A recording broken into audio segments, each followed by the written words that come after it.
আসসালামু আলাইকুম। আমি শুধু চেয়েছি তোমায় এই গল্পের ১৩ নম্বর পর্ব নিয়ে আয়সা পড়ছি। আজ ৩১শে অক্টোবর নয়, আর না তো আজ হ্যালোউইন উৎসব। তবুও ক্লাবের ডেকোরেশন আর আশেপাশের মানুষগুলোর সাজসজ্জা দেখে মনে হচ্ছে রাত ১২টার পরে ভূতেদের আমন্ত্রণ করার জন্য পুরোপুরি তৈরি তারা। এখানে উপস্থিত প্রতিটি মানুষ কোনো কিছুরই পরোয়া না করে অদ্ভুত সাজে বিভিন্ন অদ্ভুত কর্মকাণ্ড করে বেড়াচ্ছে। কেউ কেউ মদ্যপ হয়ে ঠোঁটের মাঝে গাঢ় সবুজ লিপস্টিকের আস্তর লাগিয়ে অদ্ভুত পোশাক পরে হেলে দুলে অন্যকে চুমু খাচ্ছে, তো কেউ কাউচে গা ছড়িয়ে বসে আরামসে নিজের শরীরে নিজেই ড্রাগ পুশ করে যাচ্ছে। পুরো হলরুমটা ভরে আছে বিকৃত মস্তিষ্কের মানুষ দিয়ে। সেই অদ্ভুত মানুষগুলোকে বিনোদন দিতে বার কাউন্টারের সামনে নিজেদের উন্মুক্ত নির্মেদ কোমরের অসাধারণ বেলি ডান্স প্রদর্শন করায় ব্যস্ত একদল সুন্দরী রুশ তরুণী। তবে আজ এই বিকৃত মানুষগুলোর বিকৃত উৎসবের প্রধান আকর্ষণ হল ড্র্যাগন হান্টার গ্রুপের গডফাদার ড্যানিয়েল হ্যারিসন। মূলত ক্লাবে নতুন কোনো সুন্দরী ভার্জিন মেয়ে এলে প্রতিবারই বেশ ঘটা করে পার্টির আয়োজন করেন তিনি। তবে আজকের পার্টিটা একটু বেশি স্পেশাল, ওই জন্যই এমন হ্যালোউইন থিমে সাজানো হয়েছে সবকিছু। কারণ ডিলটা হতে যাচ্ছে তার চরম শত্রু পাইথন লিডার এরিশ ইউভ্যানের সঙ্গে। এরিশের নিকট থেকে এই প্রথমবার উপঢৌকন হিসেবে কোনো মেয়ে আসছে, নিশ্চয়ই সে অতীব সাধারণ কোনো মেয়ে নয়। টমেটো প্রিন্সের কাছ থেকে শুনেছে মেয়েটা অসম্ভব সুন্দরী আর লাস্যময়ী। না জানি তার শরীরটা কত বেশি উপভোগ্য। সে কথা ভেবেই খুশির পারদে চকচক করে উঠে ড্যানিয়েলের পৈশাচিক কুটিল দুচোখ।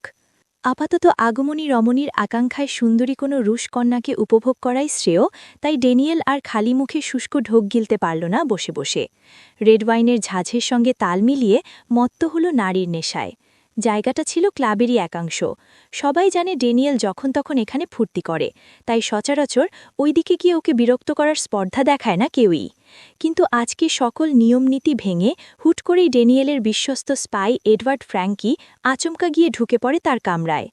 ফ্র্যাঙ্কি রেহেনো আচমকা আগমনে বেশ রাগান্বিত হয়ে যায় ড্যানিয়েল। রাগে গজগজ করতে করতে স্ল্যাটটাকে বিদেয় করে শরীরে কাপড় জড়িয়ে উঠে বসে আচমকা রিভলভার লোড করতে শুরু করে দেয় সে। ড্যানিয়েলের অগ্নিমূর্তি দেখতে পেয়ে থতমত খেয়ে তড়িৎবেগে মাথা নুইয়ে ফেলল ফ্র্যাঙ্কি। ওকে কুর্নিশ করে ধরা গলায় বলে উঠল, মার্জনা করবেন ড্যানিয়েল, আপনাকে সংবাদটা দেওয়া অত্যন্ত জরুরি ছিল, তাই ছুটে এসেছি। ফ্র্যাঙ্কির কথা শুনে রাগের পারদে কিঞ্চিত লাগাম টানল ড্যানিয়েল। প্রত্যুত্তরে কপালে সূক্ষ্ম ভাঁজ এঁটে উল্টো শুধাল, তোমরা তো মেয়েটাকে আনতে গিয়েছিলে, কোথায় সে? ফ্র্যাঙ্কি ইতস্তত গলায় বলল, নিয়েই আসছিলাম, কিন্তু হুট করেই এরিশ ইউভ্যান সবার সামনে মেয়েটাকে আমাদের হাত থেকে সেভ করে নিয়ে গেল। এমনকি কিছু একটা বলতে গিয়েও থেমে যায়। ড্যানিয়েল চোয়াল শক্ত করে গম্ভীর গলায় বলে, এমনকি মেয়েটাকে আঘাত করার অপরাধে আমাদের একজন গার্ডকে ওখানেই শ্যুট করে স্পট ডেথ বানিয়ে দেয় এরিশ ইউভ্যান, আর ব্ল্যাড ডায়মন্ডের পরিবর্তে মেয়েটাকে বাঁচিয়েও নিয়ে যায় সে। ফ্র্যাঙ্কির শেষ কথায় এতক্ষণ ধরে রাগে রক্তিম বর্ণ ধারণ করা অক্ষিযুগল অকস্মাৎ ছোট ছোট হয়ে গেল ড্যানিয়েলের। সেই সাথে কপালের সূক্ষ্ম ভাঁজগুলো স্পষ্ট হল দ্বিগুণ। কিছুটা ভাবতে ভাবতে বিড়বিড়াল সে। এরিশ ইউভ্যান একটা মেয়ের জন্য ব্লাড ডায়মন্ড ফিরিয়ে দিল? স্ট্রেঞ্জ। কি আছে সেই মেয়ের মাঝে? নিশ্চয়ই অভাবনীয় কিছু। ওই মেয়েটাকে তো আমার চাই চাই। একমনে কিছু একটা ফোন দিয়ে এটে ফ্র্যাঙ্কির দিকে দৃষ্টি নিক্ষেপ করল ড্যানিয়েল, শুধালো, for the first time Eris ইউভ্যান নিজের ডিসিশন চেঞ্জ করল? এত বড় একটা ডিল ক্যান্সেল করে দিল, তাও কিনা সামান্য একটা মেয়ের জন্য? ব্যাপারটা কি তোমার স্বাভাবিক মনে হচ্ছে ফ্র্যাঙ্কি? মোটেই না বস। মেয়েটাকে সেভ করার সময় এরিশ ইউভ্যানকে খুব ডেসপারেট লাগছিল। সামহাও ও নিজের মধ্যেই ছিল না। ইভেন ঝোঁকের বসেই আমাদের গার্ডটাকে চোখের সামনে শ্যুট করে দেয় সে। আমি জানি এরিশ ইউভ্যান হার্টলেস, সে পারে না এমন কিছু নেই, কিন্তু মেয়েটার জন্য হঠাৎ কি হয়ে গেল ঠিক বুঝতে পারলাম না। ফ্র্যাঙ্কির কথা শুনে খ্যাক করে হেসে ওঠে ড্যানিয়েল। হাসতে হাসতে কুটিল স্বরে বলে, সময়ে এসেছে ফ্র্যাঙ্কি, আমার বেবি গার্লের হয়ে মৃত্যুর প্রতিশোধ নেওয়ার সময় চলে এসেছে। ওই মেয়েটাকে এরিশ ইউভ্যানের কাছ থেকে জাস্ট ছিনিয়ে নেব আমি। এরপর এরিশের চোখের সামনে দিয়ে ওর ব্লু ওয়াইড অ্যাঞ্জেলকে এই ক্লাবে এনে সবার মধ্যে সস্তা খাবারের মতোই বিলিয়ে দেব। আর তারপর আমিও দেখতে চাই শুধু ব্লাড ডায়মন্ড কেন, একটা মেয়ের জন্য আর কি কি হাতছাড়া করতে পারে এরিশ ইউভ্যান। গতকাল থেকেই দিনভর তুষারপাত হচ্ছে মস্কোতে। অন্যান্য বছরের তুলনায় এবছর তুষারপাতের পরিমাণ অনেক বেশি। ক্যালেন্ডারের পাতায় নভেম্বরের শুরু হতে না হতে প্রকৃতি তার তুষ্কন্যার সহযোগিতায় ধরণীকে আবৃত করেছে শুভ্রতার চাদরে। শহরের লোকালয় ছাড়িয়ে নির্জন জঙ্গল দ্বারা বেষ্টিত সুউচ্চ বিলাসবহুল পেন্টহাউসের ভেতরটা সবসময় কৃত্রিম উপায়ে উষ্ণতায় ছেয়ে থাকলেও আজ প্রায় ১ মাস পরে পেন্টহাউসের বাইরে পা রাখতে না রাখতে তীব্র ঠান্ডা আর হু হু বাতাসে শরীরের হাড়হাড্ডি সব অবশ হয়ে গিয়েছে ঈশানীর। এমন আবহাওয়ায় অভ্যস্ত না থাকার দরুন প্রচণ্ড ঠান্ডায় সরু থুতনিতে কাঁপন ধরেছে বাঙালি কন্যার। এক্ষুনি দক্ষ ভেদ করে কলিজাটা জমে এলো বলে। তবুও এতদিন পরে এরিসের কালো দুনিয়া থেকে বাইরে বেরিয়ে গাড়ির জানালার কাঁচ নামানো থেকে নিজেকে বিরত রাখতে পারল না ঈশানী। টিন্টের জানালার কাঁচ নামিয়ে তাতে থুতনি ঠেকিয়ে বাইরে দৃষ্টিপাত করে আছে ও। মনে মনে ভাবছে, এই তুষারে মোড়ানো শুভ্রতায় ঢেরা সাজানো শহরটা আসলে রহস্যময়। এই শহরে সাধারণ মানুষের চেয়ে মাফিয়াদের আধিপত্য অনেক অনেক বেশি। বলতে গেলে বিশ্বের বড় বড় সব আন্ডারওয়ার্ল্ড মাফিয়াদের মূল গন্তব্যস্থলই হল এই রাশিয়া। এই শহর পাপের শহর। এই শহরে সাধারণ মানুষের মতোই মাফিয়াদের অবাধ চলাফেরা। এই দেশে তাদের কর্তৃত্ব, তাদের অনৈতিক অসাধু কর্মকাণ্ড সবকিছুই যেন পুরো পৃথিবীর ধরাছোঁয়ার বাইরে। আর ঈশানী, সেও আজ এই কালো দুনিয়ার সম্রাট মাফিয়া বস এরিশিউবানের হাতেই বন্দী, যে দুনিয়ায় নৃশংসতার রক্তপাত খুনাখুনি ছাড়া অন্য কোনো কিছুরই অস্তিত্ব নেই। ঈশানী ঘৃণা করে এরিসের এই নিষ্ঠুর দুনিয়া। সেই সাথে ঘৃণা করে নিষ্ঠুর দুনিয়ার হৃদয়হীন নিষ্ঠুর মাফিয়া বস এরিসকেও। ও কিছুতেই থাকতে চায় না এখানে, বাঁচতে চায় না এই কালো দুনিয়ার বন্দি পুতুল হয়ে। আর তাই তো আজ সাহসিকতার মাত্রা অতিক্রম করে ও সিদ্ধান্ত নিয়েছে পালাবে। যে করেই হোক আজ শপিং মলে সবার অগোচরে পালাতেই হবে ঈশানীকে। ইস্যু, নেমে এসো। গাড়ির বাইরে থেকে অকস্মাৎ ফ্লোরার ডাকে সম্বিত ফিরে পেল ঈশানী। ভাবনার জগৎ থেকে বেরিয়ে চারিদিকে চোখ বোলাতেই দেখতে পেল ওরা এক বিশাল টাউন সেন্টারের সামনে দাঁড়িয়ে। এতক্ষণ যাবৎ রাস্তাঘাটে খুব একটা মানুষজনের উপস্থিতি টের না পেলেও টাউন সেন্টারে আসা মাত্রই ঈশানী খেয়াল করল এই জায়গাটাতে বেশ ভালোই মানুষের আনাগোনা রয়েছে। এত বড় টাউন সেন্টার, মানুষের ভিড় তো থাকবেই। যেহেতু আশপাশটা লোকে লোকারণ্য, তাই ঈশানী বেশ খুশিই হল। মনে মনে কিছু একটা ভেবে নেমে পড়ল গাড়ি থেকে। পেছনে গার্ডস আর সামনে তুষার, তার ঠিক মাঝখানে ফ্লোরার পাশাপাশি ধীর গতিতে এগোচ্ছে ঈশানী। হাঁটতে হাঁটতেই চারিদিকে চোখ বুলিয়ে আশপাশটা ভালোমতো পরখ নিল ও। শপিং মলের কাছে আসতেই সবকিছুকে ছাপিয়ে ফ্লোরা জলদি ছুটে গিয়ে ঢুকে পড়ল গ্রসারিতে। ওর নাকি রান্নাঘরের কিছু কেনাকাটা রয়েছে। ফ্লোরার কাণ্ডে কিঞ্চিত বিরক্ত বোধ করল তুষার। চোখ মুখ কুচকে গম্ভীর গলায় ফ্লোরাকে বলল, আমার তাড়া আছে, জলদি করবে। ফ্লোরা মৃদু হেসে তাতে সায় জানাল তার দুয়েক গুলি। জলদি করে। ভেতরে যেতে যেতে বলল, মাত্র ৫ মিনিট। ফ্লোরার সঙ্গে সঙ্গে এবার ঈশানীও আস্তে করে ঢুকে গেল ভেতরে। তারপর চোরা চোখে এদিক ওদিক তাকিয়ে দেখতে পেল আশেপাশে কোথাও গার্ডস নেই। শপের বাইরে দাঁড়িয়ে কারোর সঙ্গে ফোনালাপে ব্যস্ত তুষার। এদিকে তার কোনরূপ নজর নেই বললেই চলে।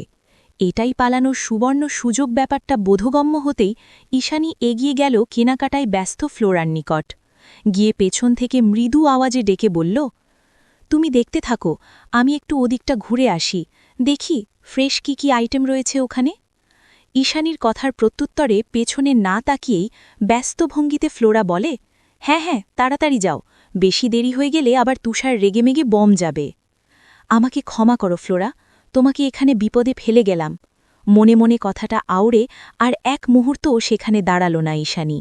১ কদম ২ কদম করে পেছাতে পেছাতে এক পর্যায়ে শপের একদম পেছনের এক্সিট ছাড়িয়ে বাইরে বেরোতেই চোখ মুখ খিচে এলো পাথারি দৌড়াতে শুরু করে ইস্যু। বাইরে প্রচণ্ড ঠান্ডা, অনবরত তুষার পড়ছে। শরীরে তেমন কোনো গরম কাপড় নেই ওর, তবুও মাত্রাতিরিক্ত উত্তেজনায় ঘামছে ঈশানী। একদিকে শরীর ঘামছে, অন্যদিকে থরথর করে কাঁপছে হৃদয়। এহেন ভয়াতুর হৃৎকম্পনে কলিজা ছাপিয়ে সর্বাঙ্গ কাঁপছে ঈশানীর। আশিপাশির সামনে পেছনে কোনো কিছুকে এক বিন্দু পরোয়া না করে শরীরের সর্বশক্তি দিয়ে ছুটছে মেয়েটা। ছুটতে ছুটতে এক পর্যায়ে ও নিজেকে আবিষ্কার করল টাউন সেন্টারের একদম বাইরে, তবুও ধরা পড়ে যাওয়া তীব্র আশঙ্কায় ছোটার গতি কমানোর সাহস পেল না ঈশানী। উল্টো পেছনে ঘুরে কেউ আসছে কিনা দেখতে দেখতে দৌড়াতে লাগল লাগামহীন পাগলা ঘোড়ার ন্যায়। তুষার আবৃত ভেজা পিচ্ছিল রাস্তায় ছুটতে ছুটতে শরীরের সব শক্তি যেন ফুরিয়ে এসেছে ওর, তবুও থামছে না ঈশানী। যতটুকু সম্ভব শরীরকে টেনে নিয়ে এগিয়ে যাচ্ছে সামনের দিকে। পেছনে তাকিয়ে দেখতে দেখতেই লাগামহীন হয়ে পাগলের মতো ছুটছিল ঈশানী। কিন্তু ওর ছোটার গতি তখনই পুরোপুরি স্তব্ধ হয়ে যায় যখন কিনা দৌড়াতে দৌড়াতে পাথরের ন্যায় শক্ত এক বলিষ্ঠ পুরুষালী বুকের ওপর অকস্মাৎ ধাক্কা লেগে হুমড়ি খেয়ে পড়ে ও। ঈশানী এত দ্রুত দৌড়ে এসে বুকের ওপর হুমড়ি খেয়ে পড়া সত্ত্বেও এক পাও নড়ল না লোকটা। উল্টো নিজের ওভারকোটের পকেটে 2 হাত ঢুকিয়ে শটান দাঁড়িয়ে রইল চুপচাপ। ওদিকে আকস্মিক ধাক্কাটা এতটাই জোরে ছিল যে তৎক্ষণাৎ ফিনকি দিয়ে রক্ত বেরিয়ে এলো ইস্যুর নাক কেটে। এত দ্রুত ধাক্কায় মাথাটাও ভনভন করে চক্কর দিচ্ছে ওর। তবুও কোনো মতে নিজের চেতনা ধরে রেখে সামনে দাঁড়িয়ে থাকা লোকটাকে দেখার সামান্য চেষ্টা চালালো ঈশানী। লোকটার পেশিবহুল পুরুষালী বুকের ওপর 2 হাত রেখেই ধীরে ধীরে ওপরে তুলল নিজের ভারী মাথাটা। ঝাপসা চোখে পরখ পড়ে বুঝল হাই নেক ব্ল্যাক টি শার্টের ওপর ব্ল্যাক ওভারকোট পরিহিত লম্বা মতো একটা লোক। অতঃপর তার মুখ দেখার প্রয়াসে যখন আরেকটু মাথা উঁচিয়ে ঝাপসা হয়ে যাওয়া চোখ দুটো খুলে লোকটার মুখের দিকে চাইল, তৎক্ষণাৎ সেই পরিচিত পিয়ার্সিং করানো তীক্ষ্ণ ভ্রুযুগল আর একজোড়া রক্তিম ধূসর বাদামি চোখের সঙ্গে নিজের ঝাপসা দৃষ্টি মিলিত হওয়ার সঙ্গে সঙ্গে ভয়ে অন্তরাত্মা কেঁপে উঠল ঈশানীর। যার কাছ থেকে এতদূর পালিয়ে আসা তাকেই হঠাৎ এভাবে চোখের সামনে দেখতে পেয়ে মাত্রাতিরিক্ত আতঙ্কে সেই মুহূর্তেই চেতনা হারিয়ে শূন্যে ঢলে পড়ল ভীত সত্রস্ত ঈশানী। যদিও বা পুরোপুরি পড়ে যাওয়ার আগেই ওর তুলতুলে নরম ছোট্ট শরীরটা বলিষ্ঠ 2 হাতে আঁকড়ে ধরে এরিস, অতঃপর আস্তে করে তুলে নেয় নিজের কোলে। এরিস যেই মুহূর্তে ঈশানীকে স্বহস্তে কোলে তুলে নেয়, ঠিক তখনই কোথা থেকে যেন হাঁপাতে হাঁপাতে ছুটে আসে তুষার। সামনে দাঁড়িয়ে থাকা এরিসের কোলে এভাবে চেতনাহীন ইস্যুকে দেখতে পেয়ে শুষ্ক ঢোক গিলল সে। নিজের কর্মকাণ্ডের অপরাগতা মেনে নিয়ে তৎক্ষণাৎ এরিসের নিকট ক্ষমা প্রার্থনা করে তুষার বলে উঠল, আই এম এক্সট্রিমলি সরি এরিস, আমি এটা ধারণা করিনি যে। আমি বুঝতে পেরেছি। বাক্য শেষ করার আগেই এরিসের শীতল কণ্ঠস্বরে অস্বস্ত হয়ে চোখ তুলে চাইল তুষার। পুনরায় শুধাল, কিন্তু আপনি হঠাৎ এখানে? অবচেতন ঈশানীর স্নিগ্ধ মুখশ্রীর পানে এক ঝলক পরখ করে মুহূর্তেই চোখ সরিয়ে নিয়ে গভীর কণ্ঠে এরিস বলে, I had to deal with something. কী কাজ তার আগ বাড়িয়ে জানতে চাইল না তুষার। উল্টো ঈশানীকে এরিসের কোলে এভাবে দেখতে পেয়ে হকচকিয়ে উঠে হাত বাড়িয়ে দিয়ে বলল, ওকে আমার কাছে দিন, আমি পেন্টহাউসে নিয়ে যাচ্ছি। এরিস দিল না, উল্টো তুষারকে আদেশ করে বলল, ইটস ওকে, তুমি ফ্লোরাকে নিয়ে ফিরে এসো। কথা শেষ করে ঈশানী সমেত গাড়ির দিকে এগিয়ে যায় এরিস। দরজা খুলে ইস্যুকে প্যাসেঞ্জার সিটে বসিয়ে দিয়ে নিজে গিয়ে বসে পড়ে ড্রাইভিং সিটে। অতঃপর গাড়ি স্টার্ট দেওয়ার আগ মুহূর্তে অবচেতন ঈশানীর সিট বেল্টটা বেঁধে দিতে দিতে ওর মুখের দিকে তাকিয়ে ভ্রু কুচকে বিড়বিড় করে এরিস, এই নিয়ে 2 বার এরিস ইউভানের কোলে উঠলি তুমি, ইউ হ্যাভ লাক, মানতেই হবে। 2 বার শব্দটা উচ্চারণ করতে গিয়ে এরিসের মনে পড়ে যায় সেদিন ক্রুজ শিপের মধ্যেও ঠিক একইভাবে চেতনা হারিয়ে ওর বুকের ওপর ঢলে পড়েছিল ঈশানী। আর শূন্য মস্তিষ্কের এরিস আজকের মতো করে সেদিনও স্বহস্তে কোলে তুলে কেবিনে রেখে এসেছিল এক অসহায় অবচেতন নীলাম্বরীকে।